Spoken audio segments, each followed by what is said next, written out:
Hi, my name is Krushan Naik, and I am with Ritika Agrawal on her podcast, Chai with Champs.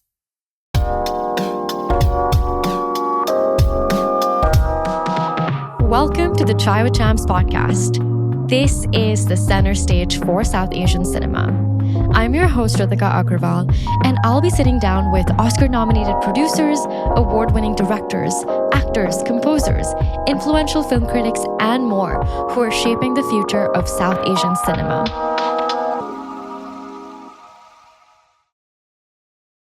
Chai with Champs is sponsored by Sunblue Sound, a visionary audio production company that specializes in post sound for visual media. Hi, everyone, and welcome back to the Chai with Champs podcast, season 3. I'm here with Krushan Naik. Welcome to the podcast, and thank you so much for being here. Thank you, Ritika. I'm very excited to be here, and it's an honor to have this conversation with you. Hi, I am Krushan Naik, and I'm a filmmaker based in Los Angeles. My last film that I worked on as a producer, editor, and post-production supervisor was nominated for an Oscar under the Best Live Action Short Film category. I love that. I'm so excited to talk more about that specific film, but then also all of the projects that you've done and your journey from India to the US. So before we even get started with all of that, and before the films and the editing, who was Krushan Naik? If you could go back in time, what drew you towards storytelling? Nothing. I would sit in my room. I was nothing. I would just the walls would close on me, and that would be my life. No, I'm just kidding. Okay. So going back all the way to college, I got my. I studied VFX and 3D animation, and when I graduated, I started an advertising agency called KN Creative Studios, where I used to deal with advertisers. Because the city that I lived in, it's called Surat. It's in southern Gujarat, in India. Yep. And it was called the textile capital of India back then. I don't know if it still is. Yeah. So we had a lot of textile going on in the city, and I used to work with them to kind of bring their products in the best possible form to the world. And that was my bread and butter for about 7-8 years. And after that, I decided to make the switch to films because I asked myself a question like, do I see myself doing what I'm doing in the next 10 years? And the answer was no, which is why I felt this is the time for me to do it. Yeah. Because I didn't have any, as you say, life responsibilities. I was not married. I didn't have any kids. I was just doing my stuff. I was living with my family. But there was something that felt was missing. And also advertising can get a little overwhelming. Yeah. Especially in India, because India is a tough market. If you've worked there, you'd know it's not easy. Yeah. So the other thought, the epiphany that came was, if I'm going to be miserable for the rest of my life doing this, I might as well be miserable doing what I love. Yeah. And that's when I decided to make the switch. That's really cool. But I'm curious, why the US? Why not still tap into the Indian market for films? That's a very interesting question. I was fascinated by cultures always. And I did want to do something beyond the realm of what I knew. And because my other interest was also films from, of course I wanted to I like traveling. Sorry, just backtracking. I liked traveling a lot. And when I used to travel, I was very much interested in the people, the culture, their food, and, how the world works. Yeah. And that's when I learned that, my way is not the only way. So that was very fascinating. And then when I decided to take this leap of faith, I thought, I'm interested in films. And I think, in my opinion, Hollywood does a really good job with, films, although India produces the most number of films, in a year. It was a very different industry. And there are certain things about the Western film, that I really wanted to get deep into and learn what it is. Yeah. And then my ideology was like, I already know what I know back in India. this is something that I'm interested in. Probably if I spend some time over there, I might be able to like create a fusion of both. Absolutely. You know, so if there's something that's lacking, and if people are like tired of seeing in Bollywood and they feel, oh, I didn't like this film, I like that film, and there's always this comparison. So I was like, okay, what exactly it is? Well, what is it that is making that comparison, happen in the first place? So I just wanted to go deeper and deeper in that. And when I made the switch, Los Angeles, I mean, it automatically comes up as the hub. Yeah, absolutely. For Where films. else would you go? Yeah, exactly. There were a lot of options in India and Europe, but my thought was, I just want to go and learn from the best. Yeah. And for me, back then, the best was, Los Angeles. Yeah. So yeah, that's why I did what I did. I love that. I know off like the podcast when we spoke before this, you spoke about it being challenging taking that leap of faith, right? Like, I mean, you had your whole career kind of set up in India. You had your family in India. Yeah. You were in your early 30s when No, I'm 60 right now. Oh, sorry, I thought it was 70. Kidding. I was in my mid to late 20s. Mid to late 20s. Yes. And leaving your family back in India, taking that jump all over again, coming back to school. I remember you telling me it was super challenging. Yeah. For someone who's out there who wants to study film in LA, does not know the ways, like what advice would you give to them when they're having those discussions at home, and then also choosing the right program for themselves, because you chose editing. So I'd love to know more about that. Yeah, there's a lot of stuff in that one question of yours. Yes. It's fully loaded. So one thing that I'll say right off the bat, I don't like to sugarcoat things, and I'm a sharpshooter. It's not fancy. Yeah. It's going to be hard. It's going to be everything opposite than what you have planned. Mm-hmm. If you have that personality to be volatile and, just flow with the flow for a bit until you find your footing, do it. Yeah. If you're going to be stiff and rigid and you're going to be like, no, this is how it has to work, and if it doesn't work, you're going to be miserable, then your mental health might get affected, which is very important. And we don't often talk about that in South Asian household. But, that is a real thing. Another thing that you should really keep in mind is do the math. Always follow the spreadsheet. Do not take a lot of risk that you might not be able to then, recover from. I am a spreadsheet person. And if things don't make sense on that, I'm not going to be like, yeah, let's just jump into it and then we'll figure it out. Yes, you can with time, but the chances of, financial pushbacks or punches are very hard, and it can push you back a decade or even more with the wrong decision.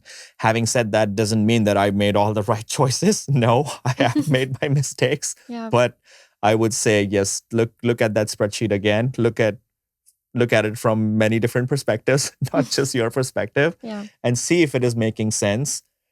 Keep a safety net if you can. If not, that's okay. But there's no right time to do it. If you feel that, if you're in your 50s and you feel you want to do it, do it.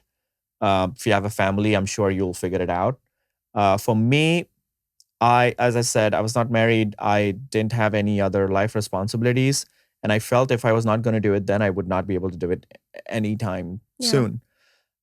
And I still remember there was, you have to do a lot of documentation for, your student visa and everything. And I needed help with some of my documentation for visa purposes. And there was this friend of my friend who was helping me with something. And he was older to me, but I had a lot of gray on my face, and I was crossing the streets and he was telling my friend, like, this guy has more white hair on his face and head than me, and he wants to go back to school now. So my friend told me that after some time. But it's when I look back at it, I still cannot help but laugh at it. So you just got to do it. I never really cared about what people said or people, how people perceived me, because everyone has their own agenda and, own theory of how people should live or what they should do at what age. I'm not saying that what I did is right or what they are saying is wrong. It's just different. Yeah. So if you understand that, your journey is different and you should just be competing with yourself, Yeah. it will be okay. Mhm. It's I am sure you know that song, Kuch to log kahenge, Yeah. logo ka kaam We hai were literally kehna. talking about it the other day. Yeah. So you do this, people are going to talk. You do Yeah. that, people are going to talk. Irrespective, So, yeah. exactly. And things will pay off. Yeah. Things very well pay off. And when your work screams louder than your words, oof. Well, we just witnessed that, right? For you, Yes. especially with Anuja. Now that Anuja reached the Oscar nominations, everyone's talking about it. And I know, again, we spoke about this where your family was like, oh, now he's finally done something. But throughout that journey, you were doing so much. It wasn't just Anuja. You were still making films. Yeah. You went to school for that very purpose. I think that's like, it speaks volumes because you really took that risk. And when you did come to the US, there was like no safety net, no guarantees, a completely new world. And I understand that because when I moved back to the States also, it's a culture shock in itself, right? Yeah. So how did you navigate being a student again and then going into the world of films? Tell me more about all the projects that you worked on leading up to Anuja. No, for sure.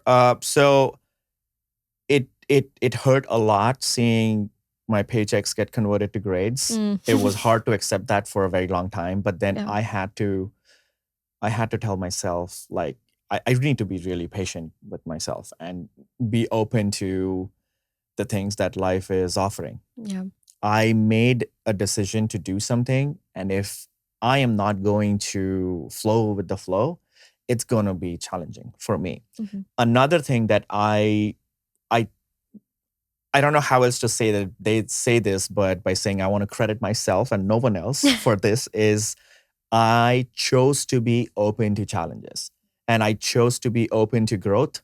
And growth, in my opinion, comes with a little bit of discomfort. Yeah. You cannot be complacent and you cannot expect something to change when you're doing the same thing every day. You have to do things differently, So I was open to those things.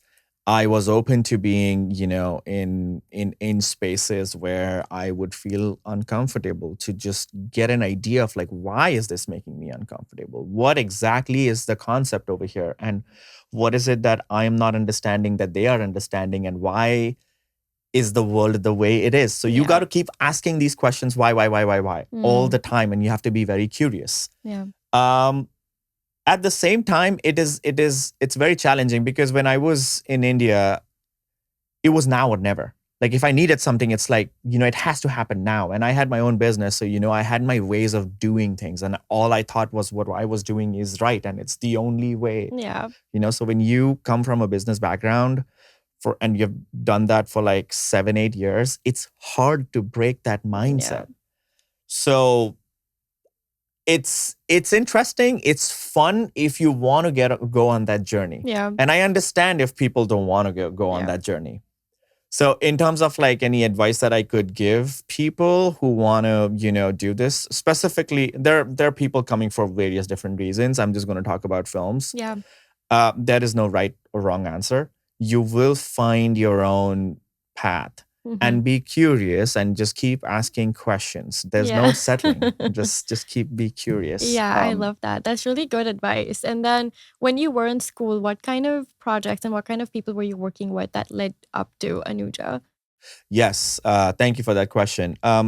For the film school part, it was not something that I had in my plans. No. Nothing worked as per my plans. But whenever I had to pivot, I just pivoted.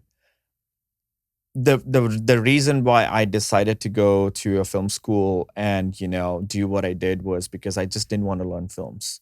Coming from India, I knew that America is going to be challenging as well as exciting. Yeah. And I needed that time. So going to school didn't only teach me how to make films and, do get me better at my craft, but it also helped me learn about the culture, the people. Yeah. And I specifically chose a program that was 3 years long because in my opinion, 3 years is a good amount of time to, along with what you're learning, to also learn about the people, the country, the new world.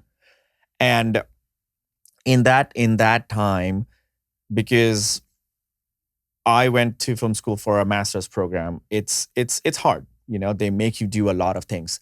And in the way the program was designed for me was because I was completely new to films.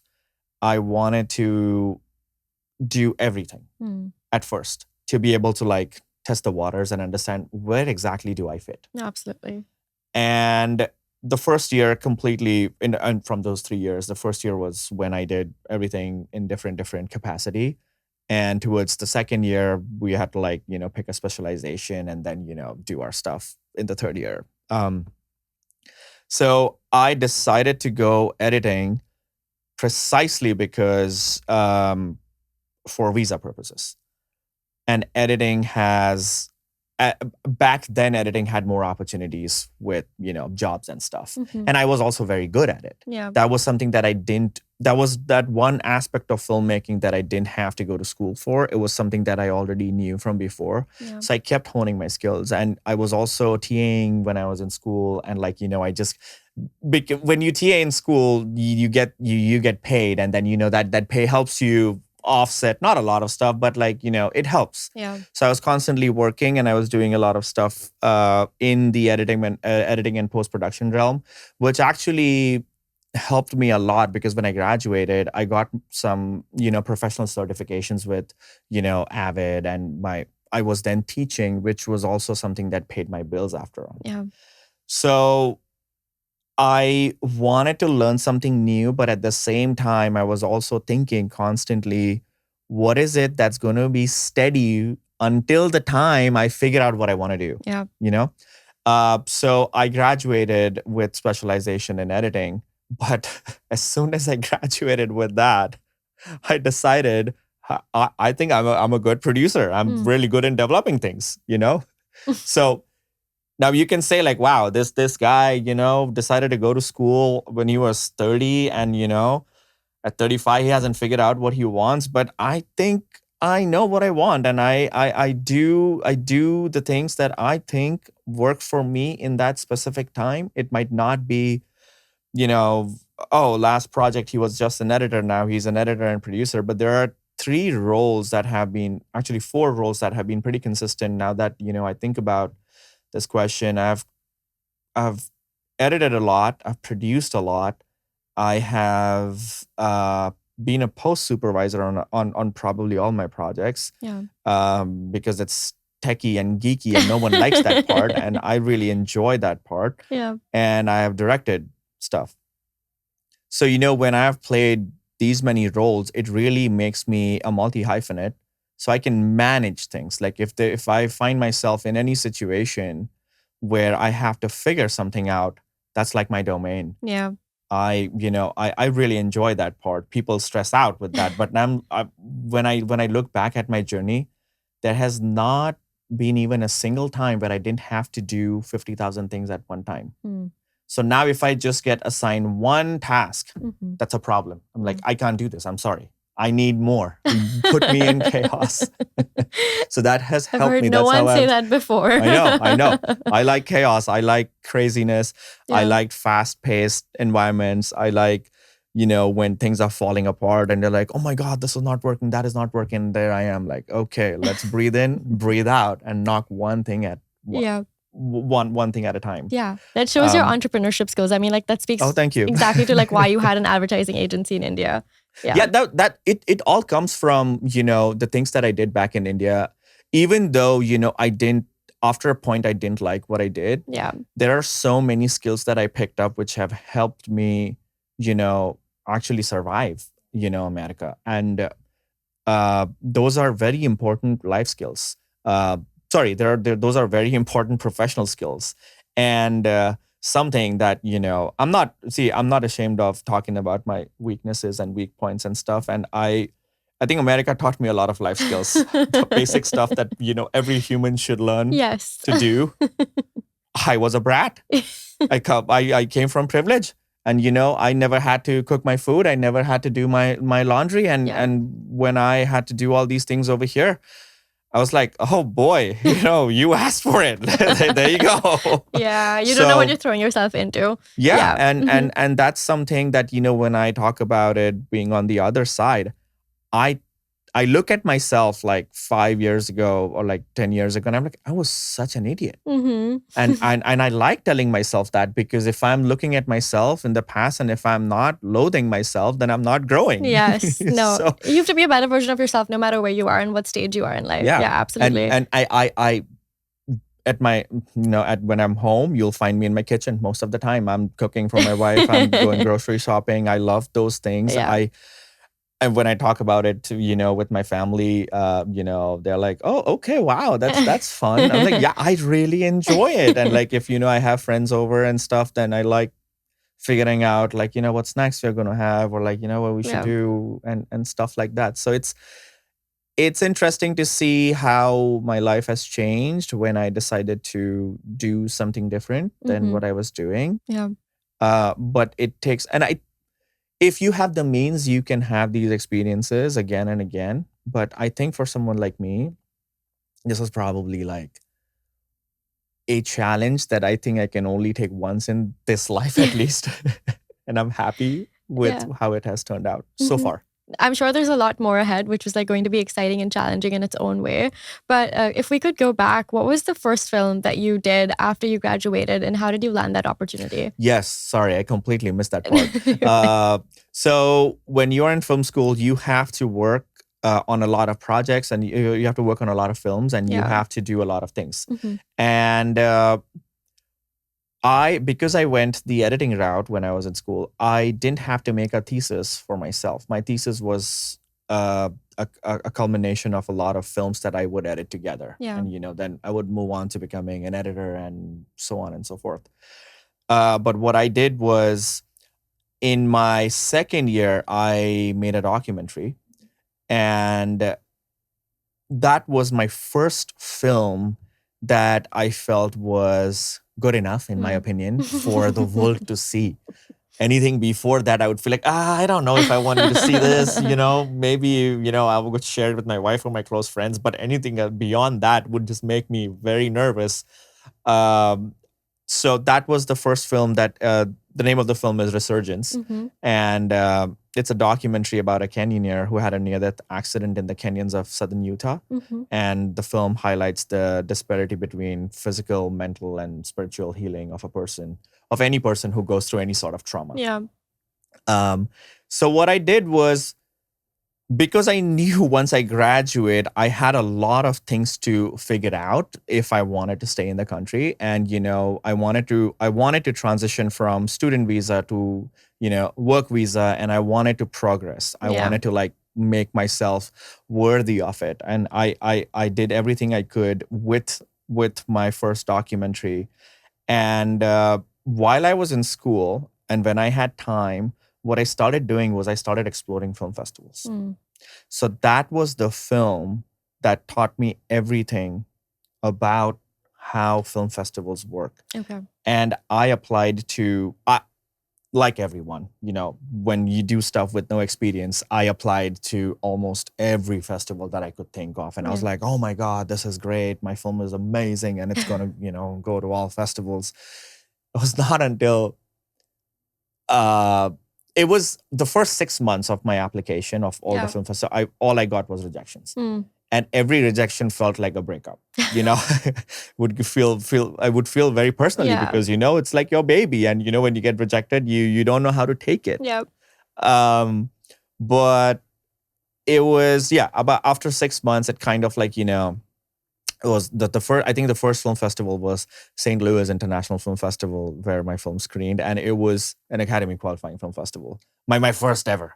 Wow. So I went bonkers. I was like, oh my God, this is great. Yeah. What's going to happen? And this and that. And it was very exciting for me, because when what's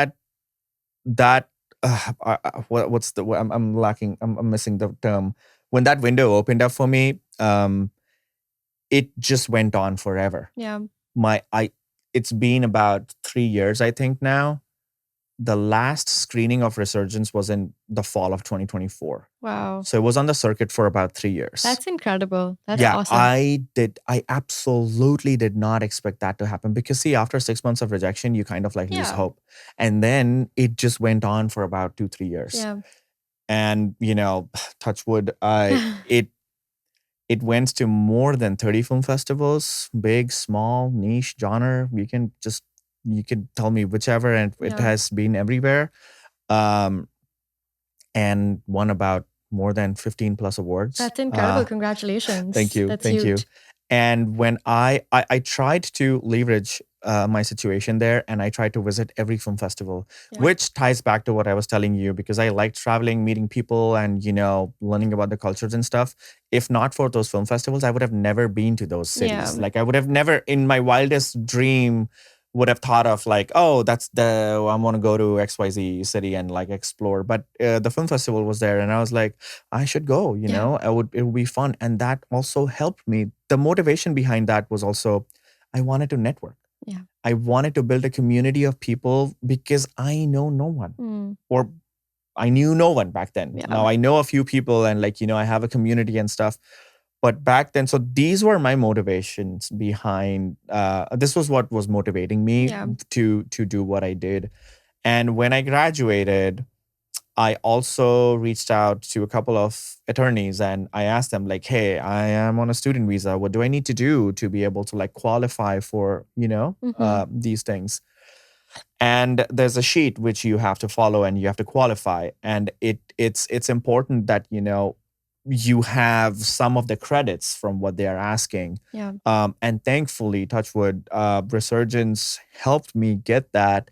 So that one whole year, I was just working, or about 2 years, I was just focused on that documentary because I had an end goal. Yeah. With that film. Yeah. Now, when that happened, and when I went back, I realized, oh, I've worked on a lot of other films.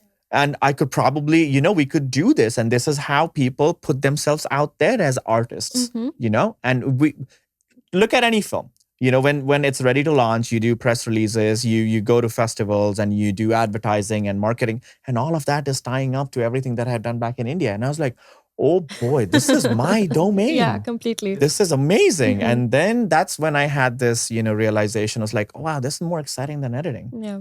I like editing. I enjoy editing and everything, but like the other aspects of filmmaking, they just come naturally to me. It's not a learned skill. Yeah.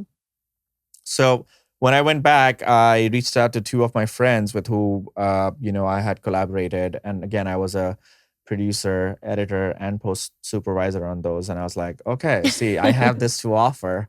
How about we, try and replicate what I did? Yeah. The one thing that I did differently then was with Resurgence, I went blind.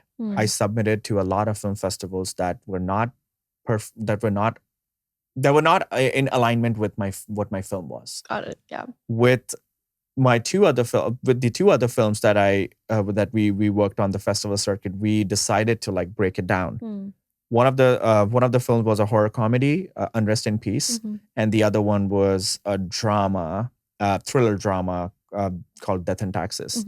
So we decided, because it's a horror comedy, we just went for horror film festivals and comedy film festivals. Yeah. So because there was a lot of wisdom there, and if I don't use it and if I make those same mistakes, then it's just not going to work. Absolutely. So if I had more awards for Resurgence, Unrest in Peace had more acceptances. So I learned from all these different projects, like how each project is going to, if you align it correctly, it's correctly is subjective. Yeah. But if you align it, smartly, then you can get what you want from a project, and you need to know what you need to gain out of it. Yeah.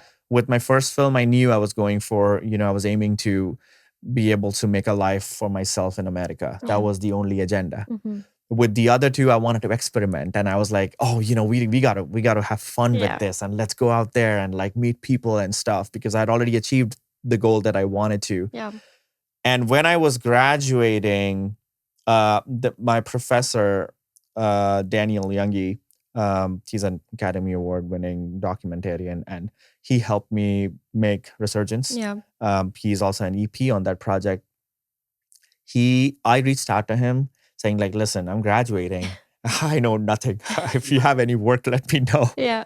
He connected me with, a friend of his who was friends with Adam on Anuja. Yeah. And that's how the whole journey began with Anuja. And that's how I got connected with Anuja. I love that story, and I love that you had so many different things that you were working on and wore so many different hats. I'm curious to know if there was an emerging filmmaker right now who came up to you and was like, I have my first short film or I have my first feature and I wanted to go to XYZ film festivals. What were your takeaways and like what advice would you give to this emerging filmmaker? Like your top 5 things that you would tell them to do right now if they were submitting? 100%. Before we continue with the episode, I want to give a huge shout out to our official show sponsor, Sunblue Sound. If you've not heard of them already, they are an incredible audio production company that specialize in post sound for visual media. They've worked on a range of projects, from ad spots to television series to films that have been streamed on Amazon, Tubi, and in film festivals across the nation. The coolest part, this episode that you're listening to or watching right now has been mixed and edited by Sunblue Sound. Ravi, the owner, is a dear friend of mine, and I can vouch that he truly cares about his clients and embodies their tagline, engineering sound for visionary creators. If you're looking for audio mixing or sound design, reach out to them directly at team@sunbluesound.com. That's TEAM@sunbluesound.com. Now, back to the episode. Don't submit blind. I like to build relationships. Every film festival that I sent my film to, I would first reach out to them, expressing my interest. Yeah. Saying like, hey, I have this film and I really like your film festival. You need to give them a reason why you like their film festival. I like your film festival is not enough. Okay.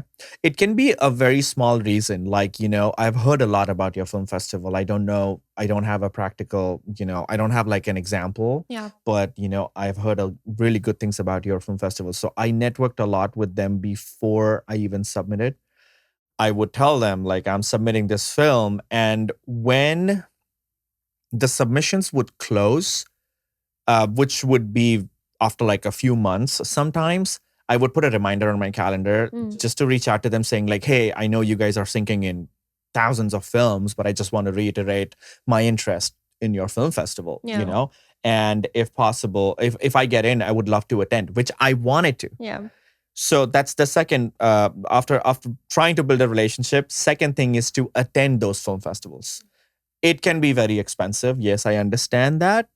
But there can be a portion or a time in your life where you can, if you feel like it's an investment for you, you should do it. Yeah. Save up some money for that part and go and spend 6 months on the festival circuit and try and attend as many festivals as you can, just to get an understanding of what things are and how they work. And treat every film festival as a relationship. Yeah.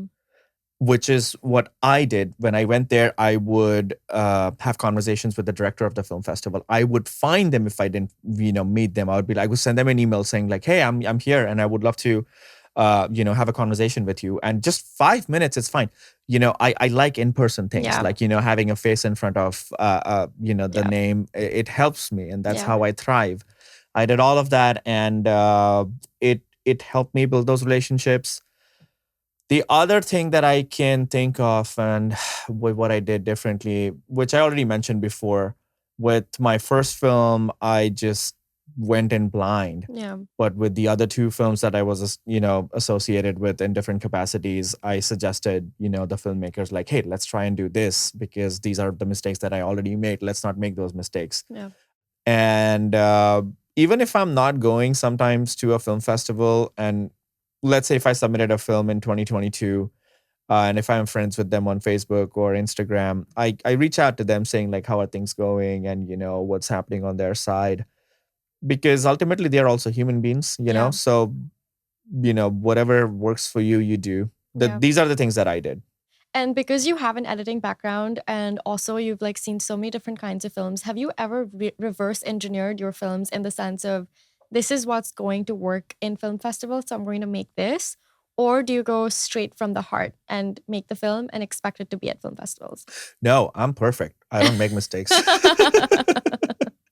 No, I never reverse engineered anything Okay. like that. It's just, I actually didn't have the luxury to reverse Yeah, engineer. yeah. I mean, I don't know if I would want to try it, but never make a film for a festival. Yeah. It never really works like that. You always find the story. And these were actually, for me, these were the stories that were available to me. Mm. I didn't have the luxury of like, doing that. Yeah. I wish I had, but Yeah. I didn't. So whatever worked, whatever I had, we had, the best way to say this is like, growing up in India and, with my life experiences, I've always had to make the best from what I had. Yeah. It might not always have been everything I wanted, but that's how my brain is trained to like, okay, I have these resources right now. What can I do with what I have? Yeah.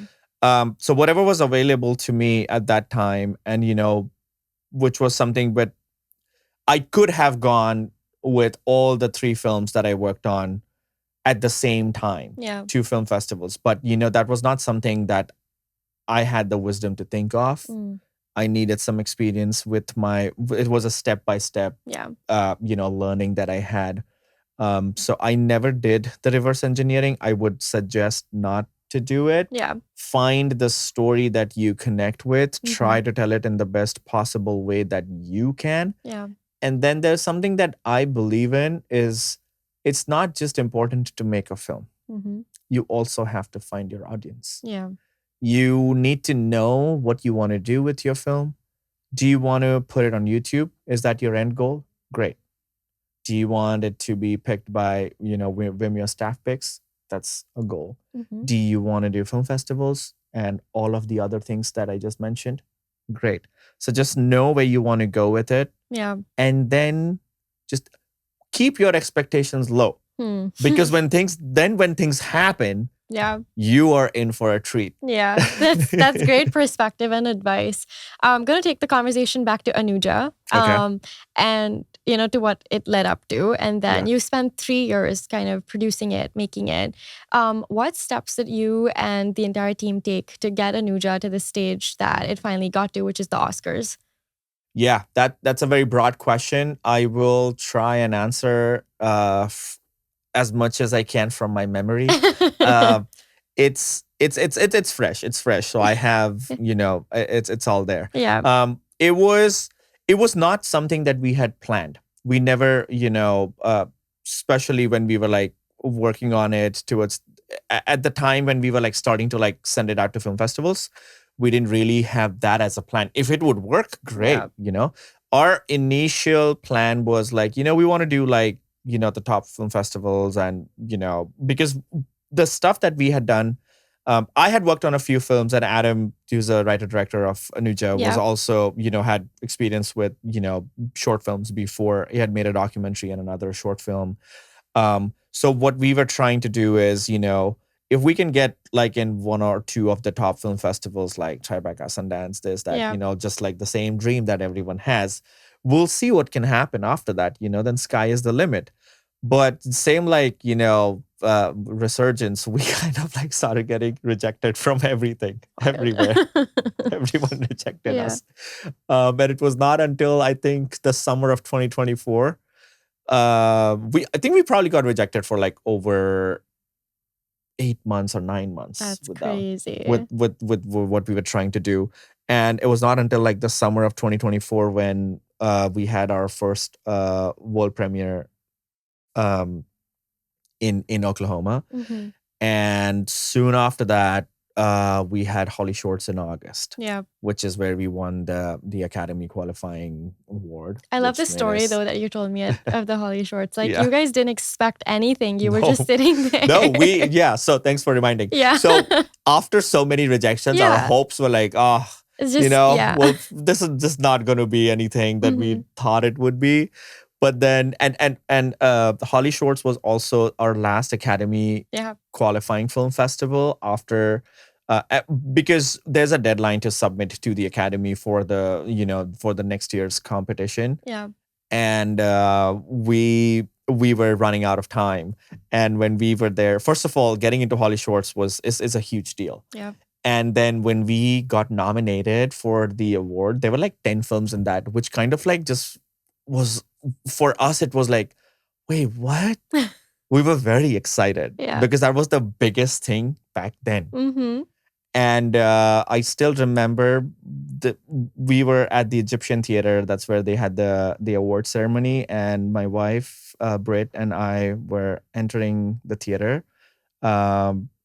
And the director of the festival just walks up to us, and he's like, "Oh, I would suggest you and your whole team should sit closer to the stage because that's where all the filmmakers are." And I was like, "No one has ever told me that before." Okay, well, and it didn't register then. I was like, "Oh yeah, maybe this is how Holly Shorts operates, or like this is how they have the whole thing." And then he just said that, and he then walked away. Now, I was thinking like, oh, well, if he has said that, then maybe there'll be more people inside who will, guide us to our seats and be like, oh, you're a filmmaker, you should sit with your team. Yeah. And, Adam and his family were already in the theater. So we didn't pay heed to that. And we were just like sitting in the middle of the theater. And when the award was announced, I still remember I stood up and I screamed so loud. I went crazy. And the whole theater just was looking at me. And it was not like an extended period of time, but for like those split 3 seconds, I just lost it. I completely lost it. And we were almost in tears, and then we went on the stage, and that completely blew us away. And also when it happened, I think it was the 18th of August, 2024 or 19th. It was the exact day. Let me frame it this way. So I came to the States in 2019 on 19th August. So it was exact 5 years when that happened. Wow. So yes, it was the best thing that had happened to Anuja back then. But for me, just as someone who had a dream, the reassurance that you got in that very moment. I was like, oh my God, what's going on? So things and then from there, just the things started changing for us. We got a lot of press and, a lot of limelight on the film. Yeah. And then, a lot of producers started, supporting our cause. And, we also had a social campaign going with our film, which was about child labor. And the idea of the film, was also that the initial idea of the filmmakers was they made that film for the kids. Yeah. And when we saw that's something that was a later addition in the film. When the film was ready, we sent the film to Salam Balak Trust back in India, and when they watched it, there was someone who recorded the reaction. That you're talking about. And when we saw that, so we had the producers group, and Adam had just messaged that video. Every comment to that video was, "I am in tears. This is so precious." Yeah. And then I was sitting there and I was thinking, wait a minute, there is something in this video that's evoking that emotion. Yeah. And then I pitched to Adam. I said, Adam, how about we put this at the end of the film in credits? It's basically going full circle with the film. Yeah. We are saying people that we are doing this, but we don't need to tell them. We can show them that this is exactly what we are trying to do with the film. And he was very open to that idea, and he liked it. And because, I was taking care of the whole post, he said, how do you think we should do it? And the way I like to work is I would just tell him like, you know what, just give me 2 days. Let me show you. And then I would have like 2 or 3 different options. And then we would sit together and then we would just talk about, it would have like a basic template. Yeah. I would have like a basic template for him to look at. And then, if he likes what I was doing, I would be like, okay, yeah, we can do this. Yeah. So we added that, and then, we were all prepping. Then it's all, all the bureaucratic stuff of like, this needs to be submitted by this time to the academy. And, you want to make sure that you have all your paperwork and documentation and all that stuff, which, is for every thing that you do Absolutely. after. So Yeah. we did that, and then the shortlist was getting announced in December before the I think it was on the 15th or after 15th. Sorry, I forget the dates. That's fine. The voting window opens before the shortlist is announced. So what you need to do is we have to market your film, and you have to, like, do all the advertising for Again, up your alley. again, Yeah. like, just then we have to, like, reach out to academy members, and, like, we have to, like, invite them to watch our film and do the basic stuff that, of the same stuff that every film, Yeah. whether a short film or a feature film, you have those screenings that Yeah. you do for them to come in and watch the film. And in the meantime, we had, some big names, started getting attached to a project, and they wanted to help us out because they believed in Yeah. what we were trying to do. And along with the social campaign, I think we had a very, back then we thought, like, we have a really good, cause over here, along with, where, a social message gets being told in the form of arts. Yeah. It hits differently. Mm-hmm. So we did that, and we got shortlisted in December, which was very exciting. That was huge. Yeah. Sorry? That was huge. That was huge. Yeah. We didn't expect. You never expect what's going to happen, but we were, like, very hopeful that we would, we'll get shortlisted and stuff. And I used to tell the director, be like, I think we might get shortlisted. I think we have what it takes. We have a good team. We have a good story. Our film is great. It has all the qualities that it needs for that stage. And even during that time, I had also reached out to Daniel, my mentor, and I told him, hey, this is happening, and he was very proud of me. And we were taking guidance, and I was taking some guidance from him about how things work, and what goes on into it, and stuff. So that was the December was shortlist, and then once you're shortlisted, it's interesting how the shortlist gets released by the academy. They do a press release, and they send out an email to all the academy members, whereas the nominations is a little more exciting. They do it over YouTube, or they do it online, and there's, like, a live announcement of the whole thing, just like in a work show. Yeah. But right before the nominations are announced, you have to do the same thing. There's a voting window where the votes will go in, and then the nominations will come out. So this time, because of the unfortunate wildfires, the nominations were pushed back by a few days, I think. And the announcement was taking place at, I think it was morning 5:30 a.m. Oh my gosh. or 6. It was 5:30 or 6 something. And we remember everyone. Some of our team was in India. Some people were scattered here and there. Yeah. And we were all on Zoom. And when they were announcing, because it was live action short film, we knew it would be at the start. Then towards the end, we were super excited. We were all very nervous because it was bad. See, if you don't get nominated, that's it. You're done. Yeah, exactly. So, you don't know what's going to happen after that. We were like, we want to get nominated. This should happen for us. So when that happened, we were all hooked onto our screen, and when they started announcing the film names, they go alphabetical order. Now there was another film starting with the letter A. They called out that name, and in my brain we were like, oh man, there's already a film with the name starting with A. They're not going to pick another film with that. That's not even a criteria. But your brain can be stupid. Like, we are done. And then came Anuja. I was like, what? So it was fun.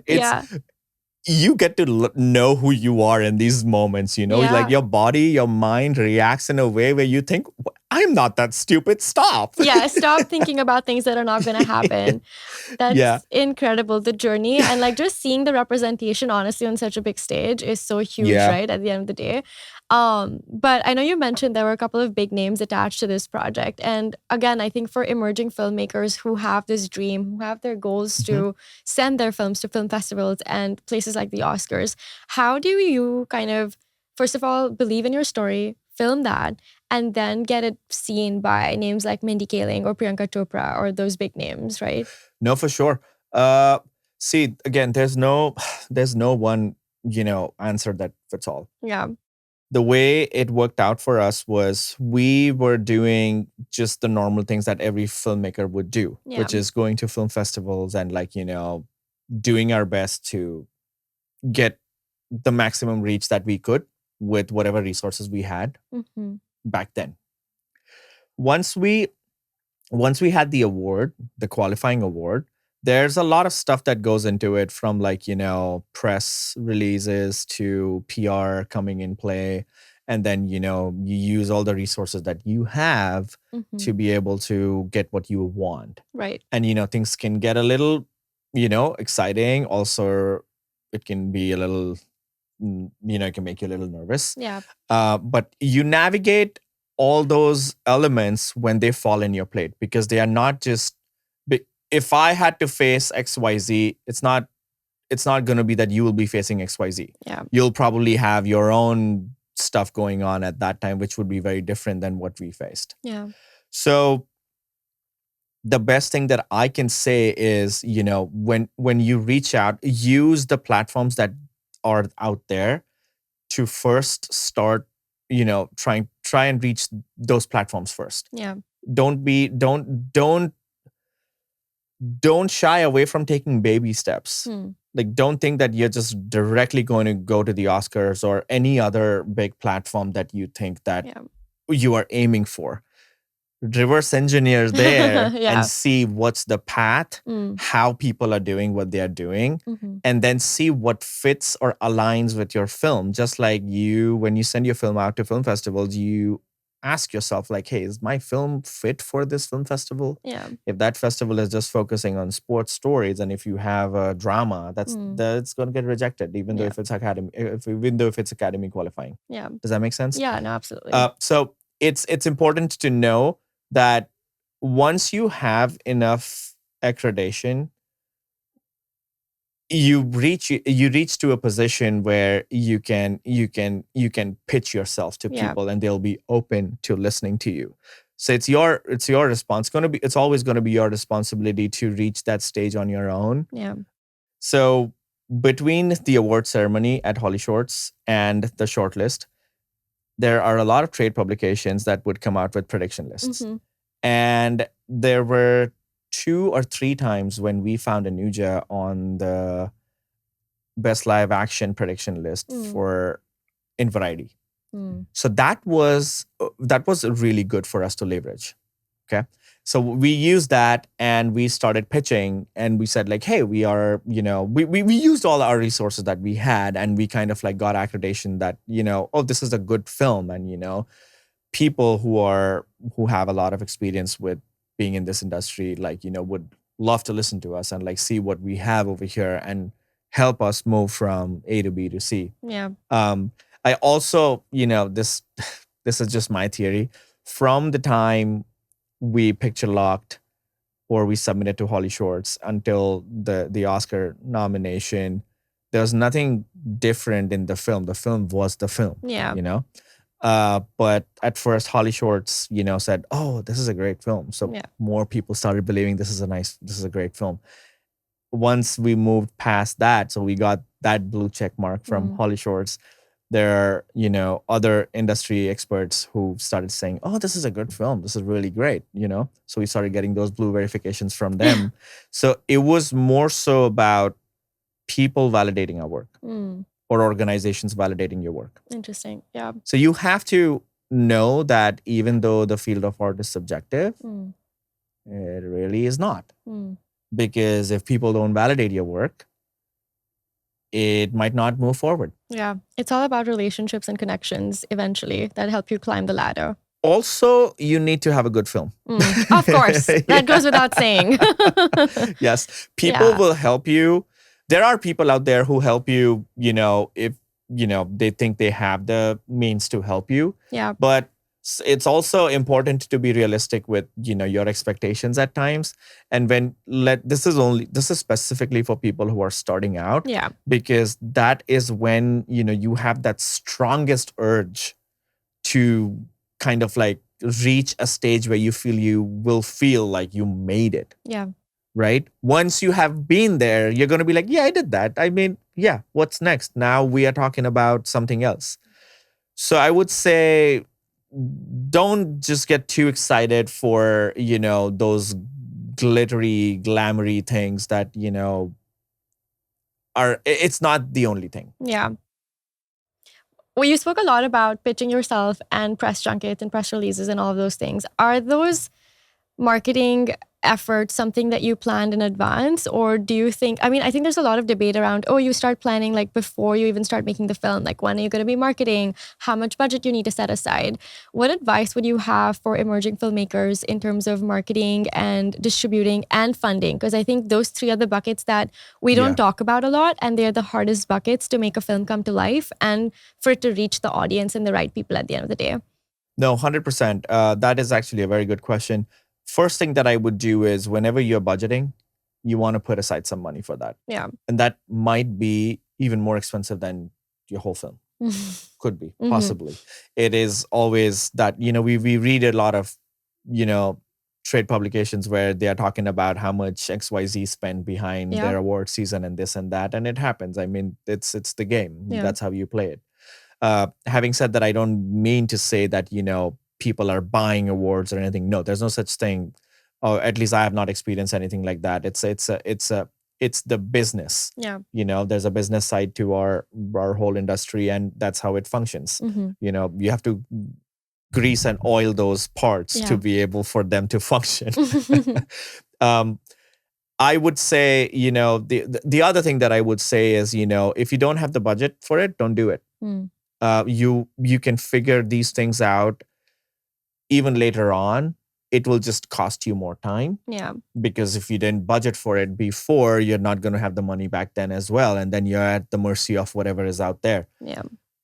For independent filmmakers, and this is also very specifically for independent filmmakers, studio films have a very different approach. There are some films that if a known director is already attached to the project, you will start hearing that, the film is going into production and this and that and stuff. That's a completely different game. We are just focusing on independent filmmakers and indie film festivals and stuff. Yes, absolutely. So for them, there are going to be opportunities when, you get into a film festival, and those film festivals will have opportunities. So this is a part, could also connect with the question that you asked me about what they should do about or what they should know about film festivals. Yeah. You can go to a film festival and reach out to the directors of the film festival or the people working for the festival and ask them what press opportunities they have. And sometimes they'll connect you with people. Sometimes they also have connection with PR people, and you just have to ask. Yeah. So if you get into that habit of like, not saying being an outrovert, but like you have to have that element of like going there a little hungry and asking those questions like, hey, I am here and I love being at your film festival. What are you getting out of it?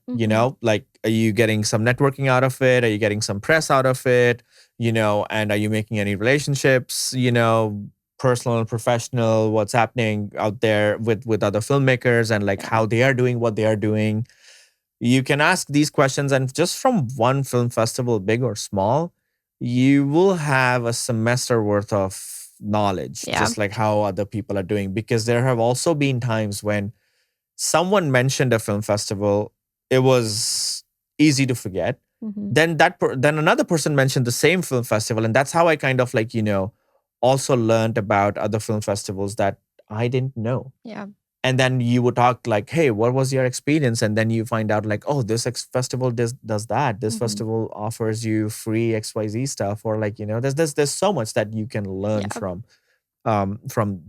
going to film festivals and doing that.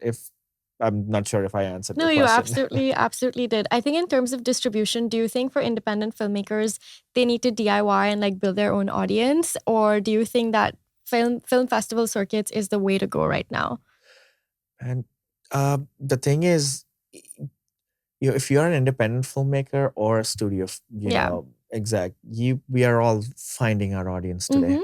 Everyone is fighting for audience's attention.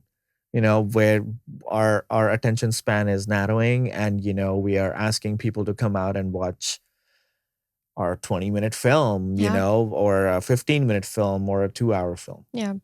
You always will have to find your audience.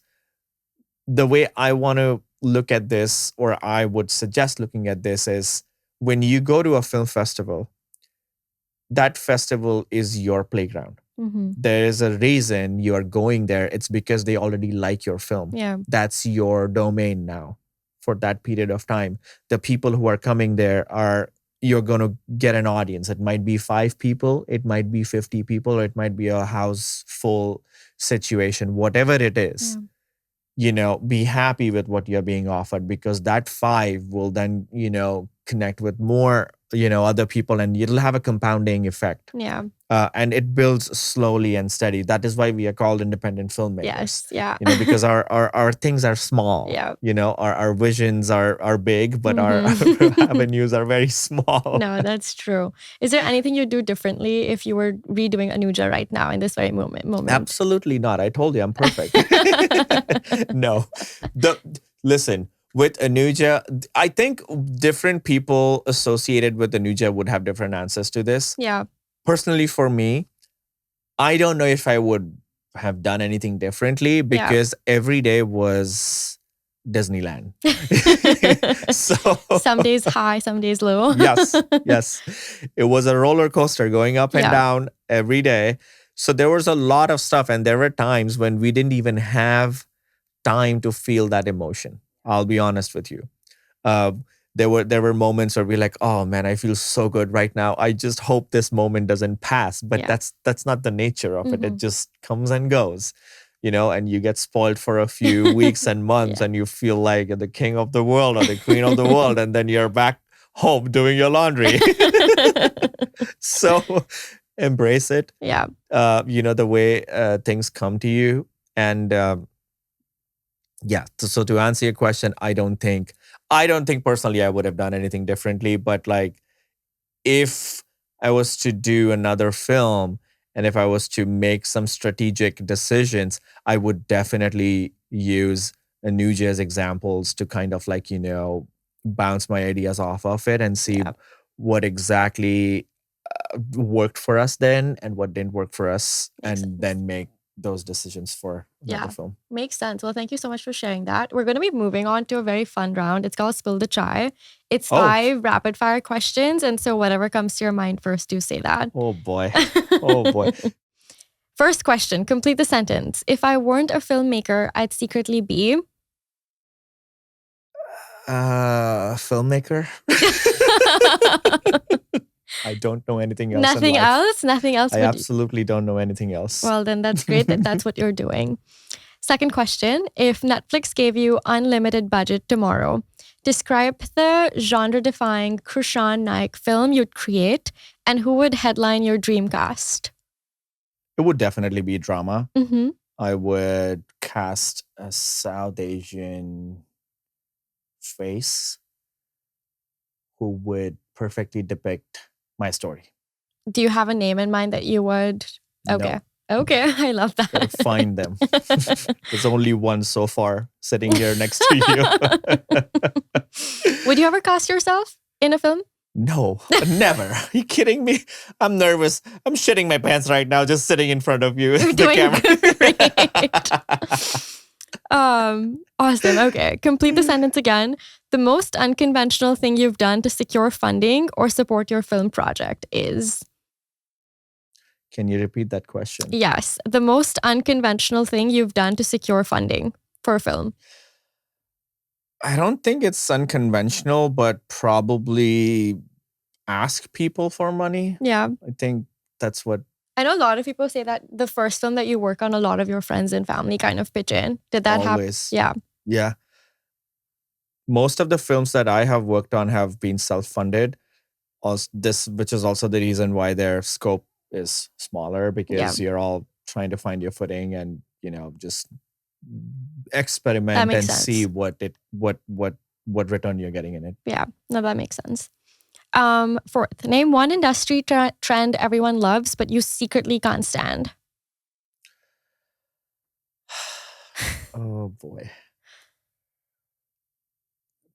The whole glitz and glam and the buzz and the extra, the over exaggerated buzz around the media and stuff that goes with the films when they are releasing. Hmm.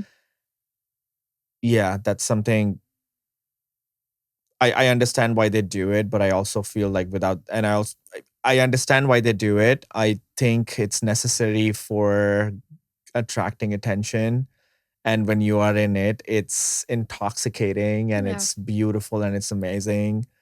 But I also think that aspect of filmmaking also makes it a little shallow. Okay. Did you experience that during your red carpets, or is this something that you just see when you're sitting at home?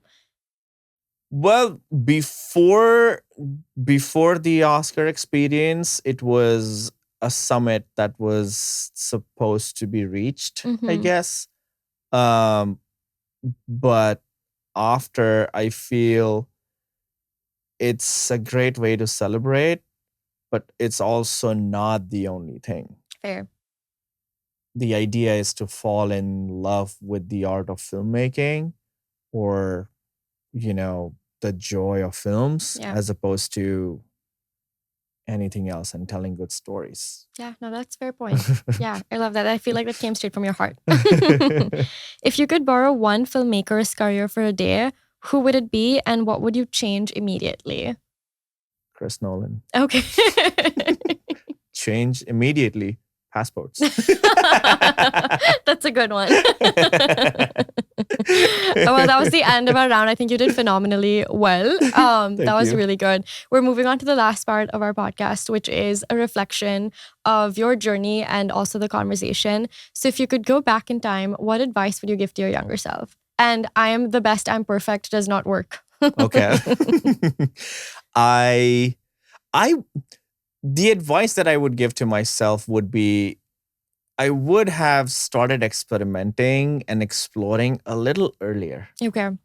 Because I feel like if I would have done this a decade ago, it would have a different impact on my life. Mm-hmm. But then also, I feel like that's not how it was supposed to work, because I am where I am right now because of the choices that I made. Yeah. So I am in splits with that. Fair. But if there is any advice that I could give to myself, it would still be, like, yeah, maybe start exploring early and start pushing those boundaries earlier in life to you know um to enjoy life, and Yeah. just learn all the aspects of life, what life has to offer. Yeah. So yeah. Do you think it's because you cared about what other people thought that made you like not choose other avenues or other careers or explore enough? Or was it just a fear of taking further risks and knowing the template of life and following that? Both, Mhm. because I come from a South Asian household. Yeah. So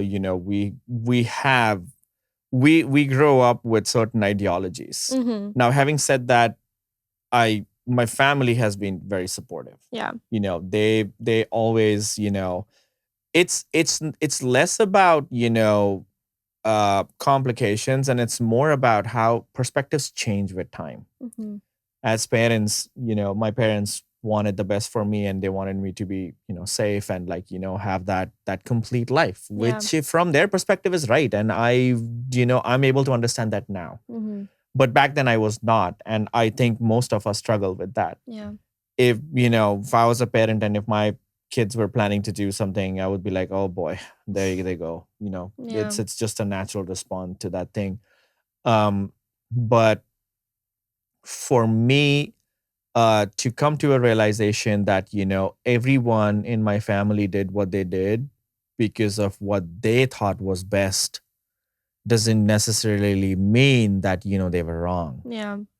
It was just like a different perspective that I had to understand. And also with, when you dedicatedly do something that you really want to do, and if doesn't really matter if you have like the biggest possible success, but like if you are doing good for yourself, that also helps change perspectives. Yeah. And that also helps bring that confidence, helps you build that confidence with your near and dear ones. If that matters to you, then it's worth doing it. Yeah, absolutely. That's very well said.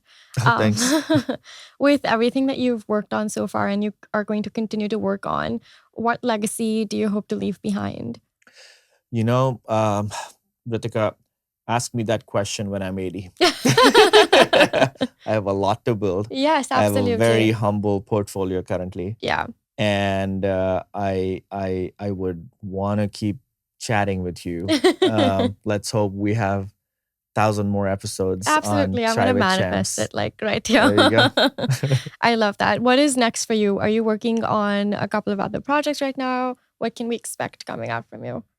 In terms of work front, nothing. Okay. Because in the midst of all the excitement with on the professional front, I also got married. Yes, On congratulations. thank you, on January 1st, right before the nominations were going to come out. Yeah.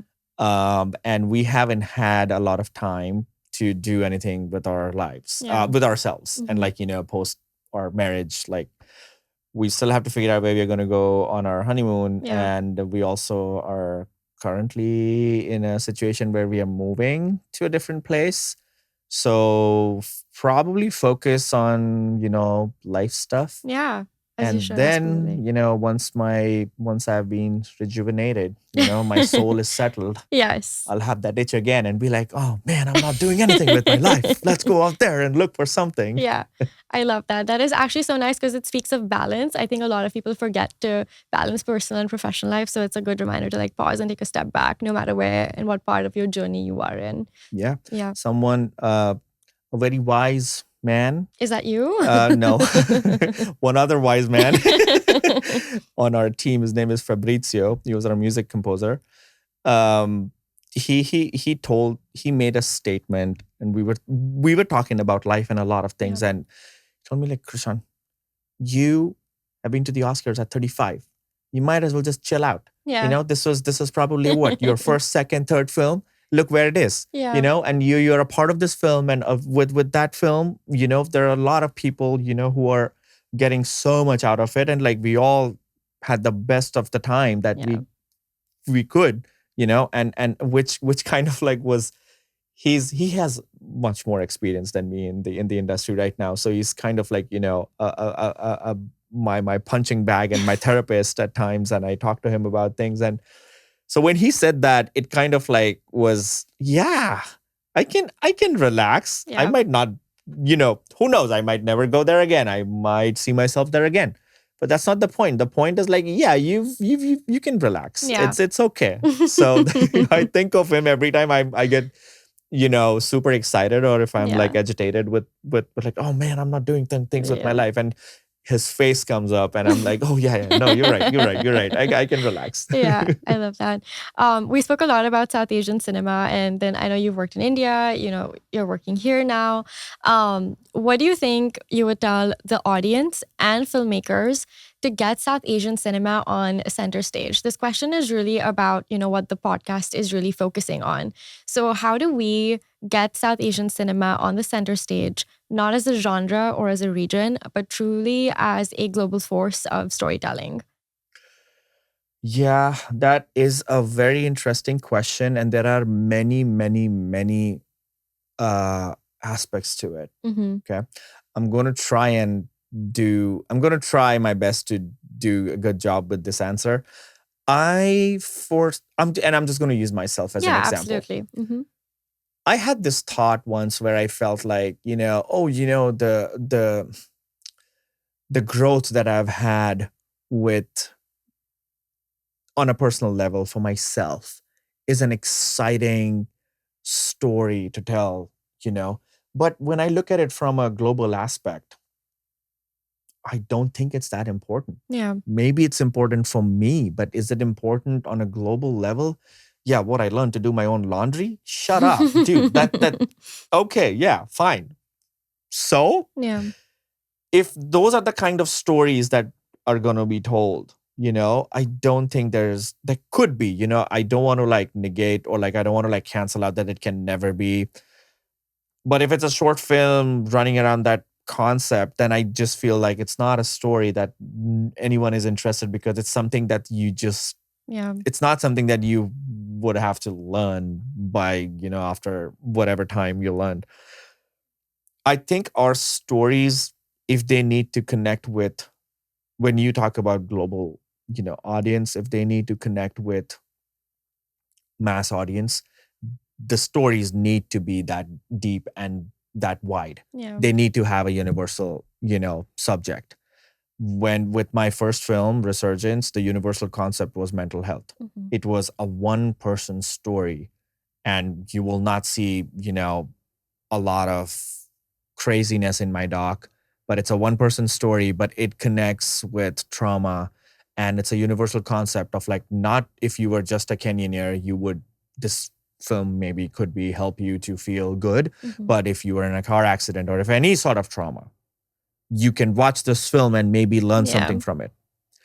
With Anuja, we have a social campaign, a social message from it, which is child labor. Yeah. And, it's told from a South Asian perspective. That doesn't just necessarily mean that child labor is only prevalent in India. It's a global concept. Yeah. Um, we need to be able to tell stories, no matter how niche or specific they are, but we need to find a language to be able to tell them in a way that it connects with the global mass. If we can manage to do that, then I think there will be more people wanting to watch more of South Asian stories. Yeah. If we still keep making stories where we have, I'm not opposed to dance numbers or stuff like that, or like, whenever you fall in love, you see someone dancing in rain and all that stereotypes. Yeah.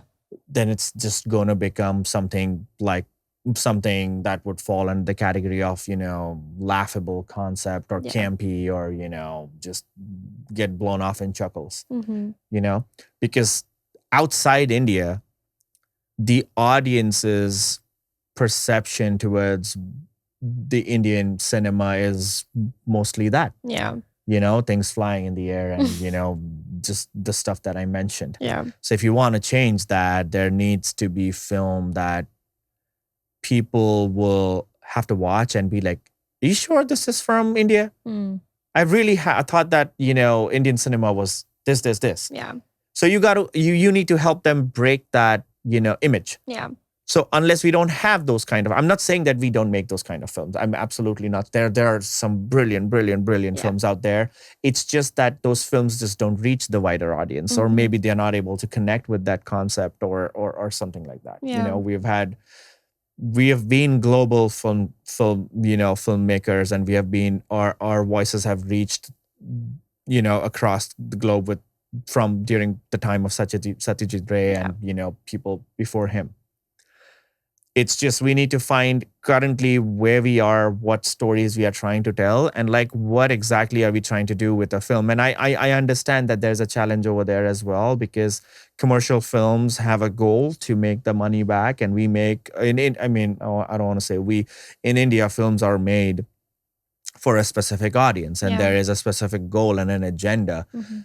We as, South Asian filmmakers, we can, as independent filmmakers, we have, if not the luxury of resources, we have the luxury of telling the story. Yeah. So we could maybe take advantage of that and tell the stories that we have not seen or we would have loved to see while we grow up. Yeah. It's easier said than done. There is no direct answer to this. And there are many, many, many more areas that could be discussed. And I also, again, as I say, with my humble portfolio of work or the films that I have worked on, I do myself need some time to go deeper into some books and, the past, and try and understand what exactly separates the Indian cinema from the rest of the world. Yeah. Like we have a lot of East Asian cinema resonating with Exactly. the West, and Yeah. we see so many different stories. Yes. Yeah. Then why not South Asian? Mm-hmm. What is it that's not working? There's no one answer to that question. There are so many different things. Yeah. And we have so many great South Asian artists, Dev Patel, Mindy Yeah. Kaling, and there's like it's not that we don't have the resources, we don't have the artists. We do have everything. It's there. There's something somewhere that needs to be explored, and with time, people like you, me, Rahul, we are going to be telling, if we keep telling stories and if we find stories that, constantly keep reaching the global audience, I think we will get there. Yeah. That was so beautifully said. I feel like I have nothing else to add to that. Yeah, that was so good. Thank you so much for sharing, and thank you so much for being on the podcast. It was such a wonderful conversation, and honestly, congratulations on everything that you've done. And I'm so excited to root you on your journey when you're back in making films. It's so exciting. Thank you. Thank you so much for having me. This was fun. I hope I did good. You did so well. Thank you. Thank you. Thank you so much for tuning in to the Chai with Chams podcast. If this episode sparked something in you, go follow us, share it with your friends and family, rate it, and subscribe for more. I will see you next week, where I sit down with another incredible guest that's bringing South Asian cinema to center stage.